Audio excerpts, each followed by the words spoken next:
But what I do know is that unlike... We're going to take you live now to the State Department for remarks by Secretary of State Colin Powell. Ladies and gentlemen, I thought I would come down and give you an update on the activities of the department over the last 24 hours since last we spoke.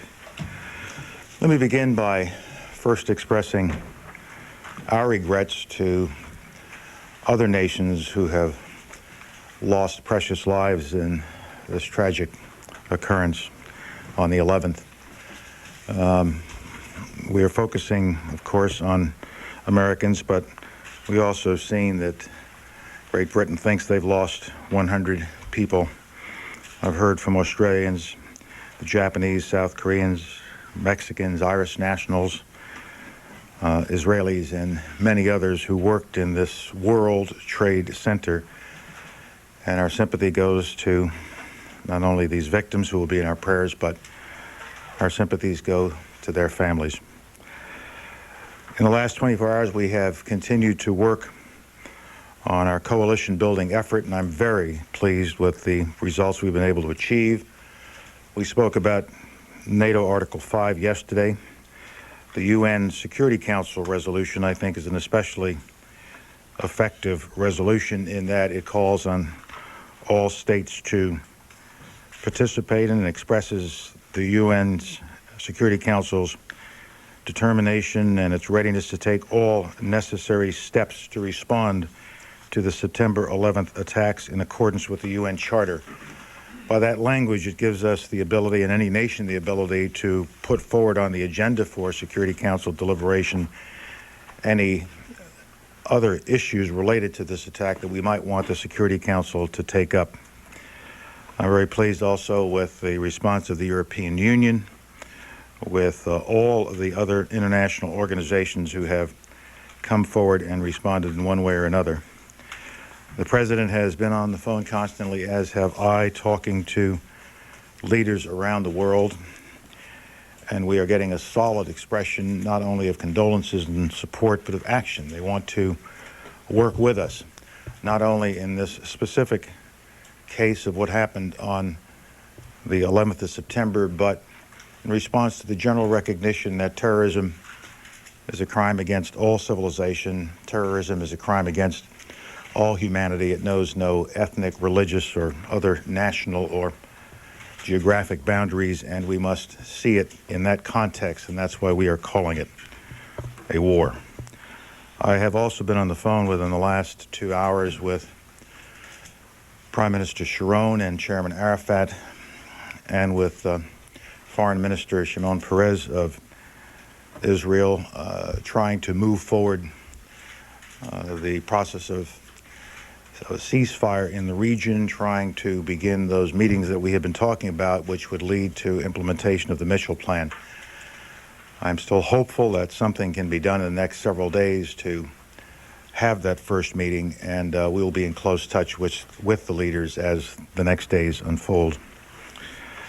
In addition to the United Nations Security Council resolution, I mentioned the General Assembly has passed its resolution 56-1.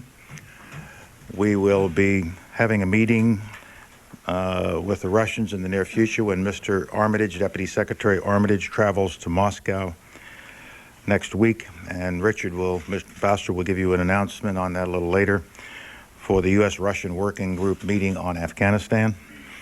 We have been in very close touch with the Pakistani government. Deputy Secretary Armitage met with Pakistani representatives again this morning, and I expect to speak with President Musharraf in the very near future, in the next several hours, if I'm able to reach him, to discuss the situation and exchange views on the situation in the region. Our embassies are all hard at work. There have been some closures, and they go down and come back up in response to threat conditions. But our plan is to be actively engaged around the world and not let this heightened sense of tension affect our ability to do our job. And so we are encouraging all of our ambassadors to do smart things, to take all necessary safety precautions, and to make sure their security is intact, but at the same time to continue doing America's business throughout the world. I think I'll stop at that point and take your questions. Could I pursue Pakistan with you a bit? The president there has made some general statement about cooperation. What does the United States want from Pakistan? And frankly, I'm confused whether the U.S. sees Pakistan as an ally or, as the patterns of global terrorism pointed out, a place where terrorist groups get training. Or is it a mixture? We have provided to the Pakistani government a specific list of things that we think would be useful for them to work on with us. And I will be discussing that list with the President of Pakistan later this afternoon. Mr. Secretary, can I, as you said, since the attacks, you've been receiving lots of messages of condolence, lots of statements of condemnation about the attacks, some that appear to be solicited, like this morning from the Pakistanis, who seem to be falling all over themselves to condemn terrorism in all its forms, but also some unsolicited ones, like I assume from the Cubans, from the Libyans, from the North Koreans. But of all of the 7 countries on the State Department's state sponsors list, only one of them, I believe, has not condemned this, has not said anything. Does it raise any red flags with you that Saddam Hussein and Iraq have been silent about this? I'm not surprised. He is one of the leading terrorists in the face of the earth, and I would not expect the slightest drop of the milk of human kindness to be flowing in his veins. Could you talk about links between Iraq and Osama bin Laden? No, I would not. I would rather, if I were able to talk about such a matter, I don't think I would do it here. Okay. Senator Powell, you keep talking about this specific list provided to Pakistan. When you talk to them later, when Secretary Armitage talks to them later, or you talk to them, will it be you have to do everything on this list, or you're against us? The United States keeps putting out this with us or against us? Pakistan is a friendly country. We've had friendly relations with Pakistan for many, many years. Those relations have had ups and downs as a result of various things that have happened over the years. But right now, we have friendly relations with Pakistan. I have spoken to President of Pakistan over the months, and we had a very good conversation just a month or so ago. And so I will approach this as if I'm talking to a friend, and let a friend know what we would like to see happen in order to improve the situation in the region and the situation in the world. And I hope that the President will respond as a friend. Our initial indications are that he will. He put out a very fine statement that you have a copy of. It's general, and we will get more specifics on it. And our ambassador, who went in yesterday, and we got the report of her discussions with him after she presented her credentials. She's just arrived. And he gave her a strong expression of support, the kind of expression of support that you would expect from a friend who is trying to help us during this time of trial. But you expect a formal answer. Yes, Jerry. Just to follow that, will you be asking the President of Pakistan to have U.S. troops stationed in Pakistan if you choose that? I really don't want to get into what I might or might not be asking the President of Pakistan until I have asked the President of Pakistan. Secretary Andrea? Powell, it sounds as if what you're saying is that up until now you've been hearing very positive statements, but that now it's sort of time to put their money where their mouth is? I wouldn't characterize it quite that crudely, Andrea. I'm sorry, I'm not a diplomat. Some say neither am I. But the fact of the matter is, we're going to have a responsible, sober discussion with the Pakistani government. And when the results of those discussions are complete and we have something to present to you, I assure you I will present it to you. Why all the focus on Pakistan? Why is it We're so... focusing on everything and everybody. We're looking at those terrorist organizations who have the kind of capacity that would have been necessary to conduct the attack that we saw on the 11th. We haven't yet publicly identified the organization we believe was responsible. But when you look at the list of candidates, one resides in that region. So without waiting for the whole body of evidence to be ready for us to make a judgment and a presentation to you, I think we're acting in a prudent way by talking to those governments in the region. One at a time. Robin. Can you tell us what you expect Undersecretary Armitage to get out of his talks with the Russians on Afghanistan? Are you asking for a very specific kind of help? We have not yet put together the agenda, but what impressed me is that Foreign Minister Ivanov, when I spoke to him the other day, was anxious for this meeting to take place. Deputy Secretary Armitage has spoken to his counterpart in Moscow, and two conversations that President Putin had with President Bush suggest to me that they are ready for active discussions, but I don't have the specific agenda with me right now. Jane. The Russians know Afghanistan very well from their time in the 80s. They will be able to be helpful on topography, installations, what kinds of things? I'm sure they will be helpful on many things. It's their neighborhood. They do have a great deal of experience in Afghanistan, and we will draw on all of that experience. Secretary. Reports as of 1 a.m. That bin Laden was reported under house arrest by the Taliban. Also, two leaders, one an Egyptian and a military commander. If so, where would we ask? Would we ask The Hague for extradition to the World Court? What would we do? Well, I have seen those reports, but I've also seen subsequent reports that say the first reports are not accurate. So let me not speculate on what is at the moment just a rumor. Yes, Terry? Do you know if David Donahue is still in Kabul? We haven't heard that he's left. I don't know. Let Richard. Okay, He's left. Okay. My question is, are we having talks with the Taliban in Islamabad? They are said to be desperate to avoid a U.S. attack and perhaps ready to talk about things they weren't ready for before. We have ways of talking to them, and we're exploring those ways now. And we also want to make sure exactly what it is we wish to present to them as items of discussion and not just general conversations. More flexible, possibly listen more? I wouldn't say that yet. Yes, Barbara. What kind of leverage do we have with Pakistan? They are sanctioned up to the eyeballs. We have give them very, very little aid anymore. What can we possibly offer them that would make them cooperative in this case? You kind of said it in your question. They are sanctioned up to the eyeballs, and they don't have that much aid now. But I think that we have been exploring with the Pakistani government many ways that we can move forward in the relationship, and we want to do so. Yes. Are you delivering an ultimatum to the Taliban to deliver bin Laden or else to face the wrath of the United States? I don't think I said that. What I'm saying is that we are assembling the evidence that will tell us in a way that the world will fully concur with us who was responsible for this. And when we have done that, we will announce it.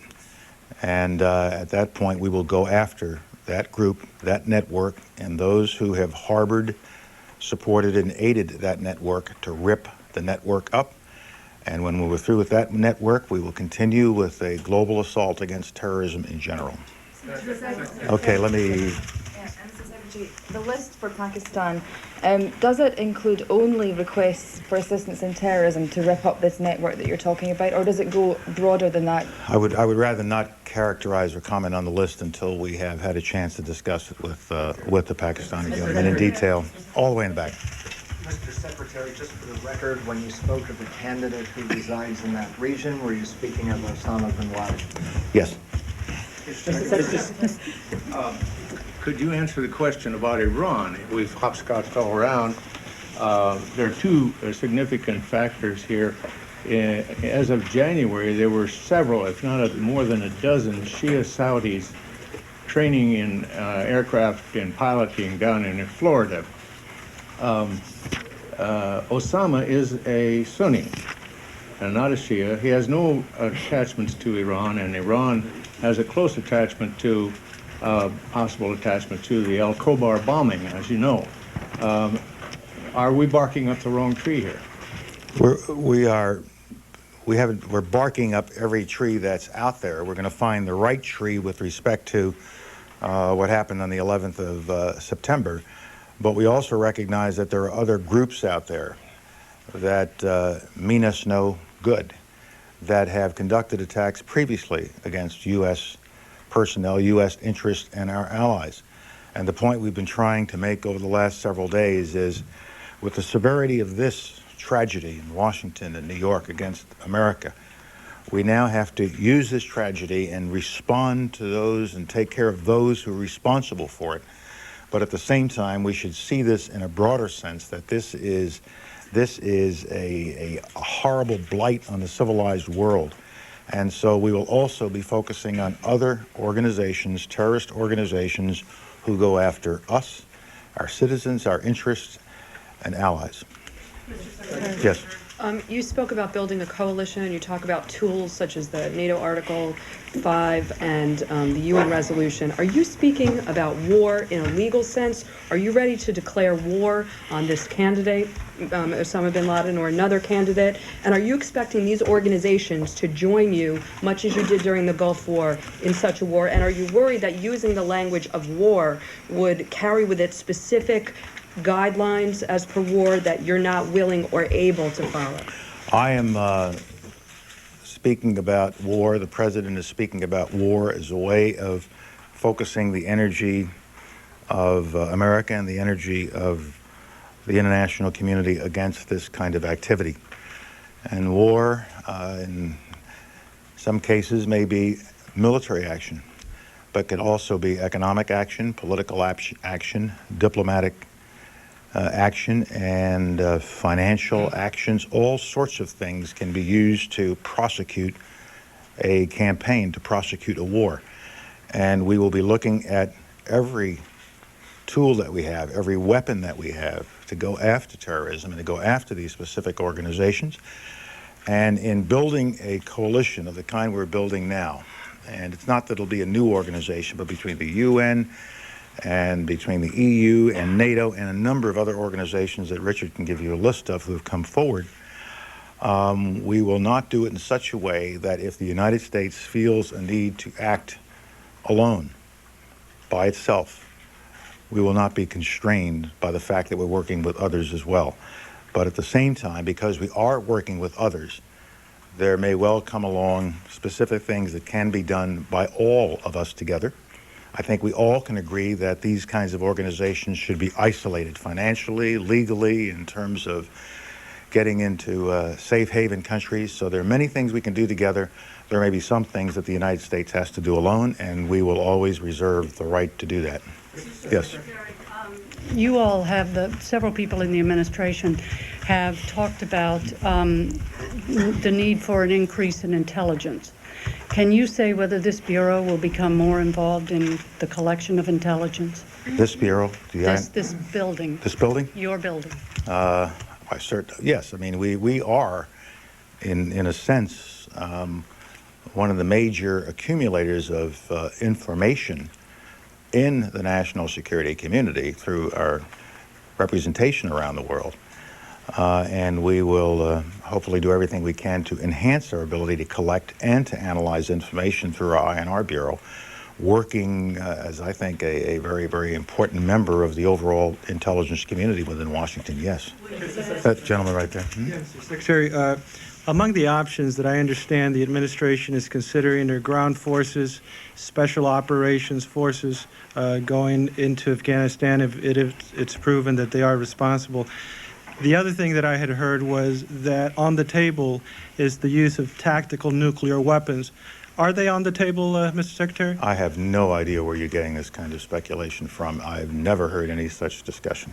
Mr. Secretary, how does the United States draw the line between the sort of heavy, massive retaliation that many Americans seem to want on the one hand versus wanton excessive destruction and the killing of innocents on the other?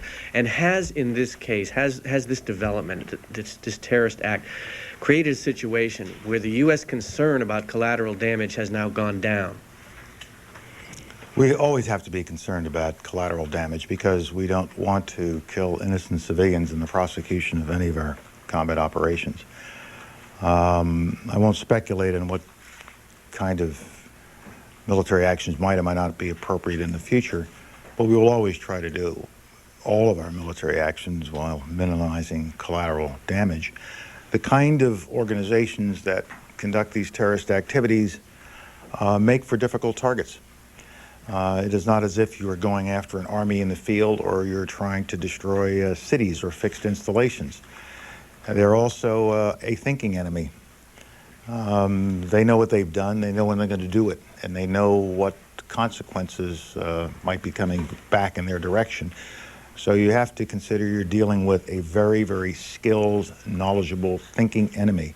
And we just have to think better than them, think faster than them, and be cleverer than them in order to respond in a sensible way with all of the weapons at our disposal. And one of those weapons is military force used in an appropriate way. It's not so much the size of whatever military response you might have, but does it do the job? Does it get to the heart of the problem? The president has made it clear that he doesn't see that this is going to be resolved with one single act, but it is a long-term campaign, which is why we are characterizing it as a war, if not in the technically legal sense of war, but in a sense that the American people understand, the people of the world understand.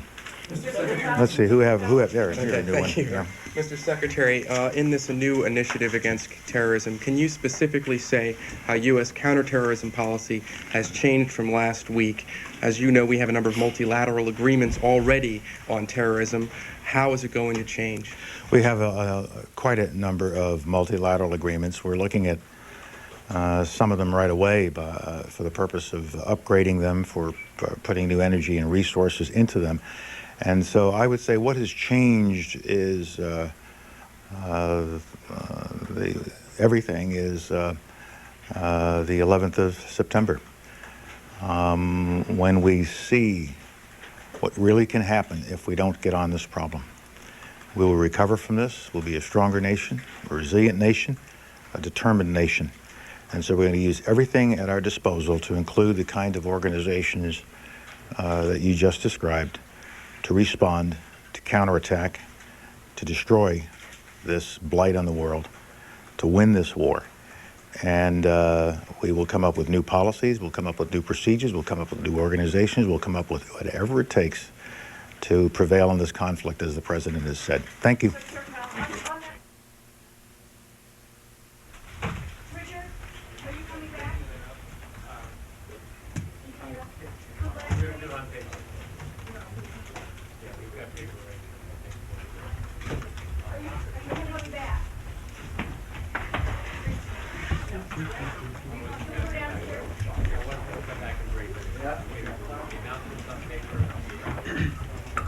The House is in recess, subject to the call of the